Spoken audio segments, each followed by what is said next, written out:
ఈ జీవితం నీది. ఎవ్వరు నీతో వచ్చినా రాకున్నా నీ పని నువ్వు చేసుకుంటూ మాత్రమే ముందడుగు వేయి. నీకు నీవు మాత్రమే నిజమైనటువంటి బలమైనటువంటి తోడు అని ఎప్పటికీ మర్చిపోకు. సగం సమస్యలకి కారణం మనం ఆలోచించేటువంటి విధానం మాత్రమేనట. ఎవరైతే చెడుగా ఆలోచించేటువంటి గుణం కలిగి ఉంటారో వాళ్ళకి అత్యధికమైనటువంటి సమస్యలు వస్తాయట.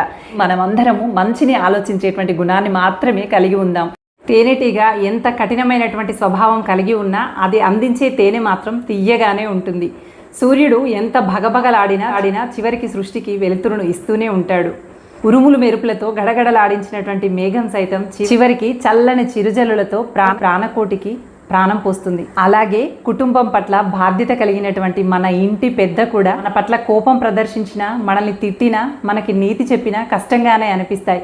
కానీ వాళ్ళు చేసేటువంటి ప్రతి ఒక్క పని కూడా మన ఉన్నతికి మాత్రమే, మన మంచి కోసం మాత్రమే తాపత్రయపడుతూ ఉంటారు వాళ్ళు.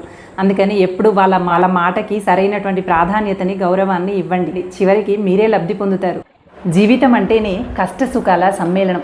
కష్టం వెనుక సుఖం, సుఖం వెనుక కష్టం చీకటి వెలుగులాగా మారుతూనే ఉంటాయి.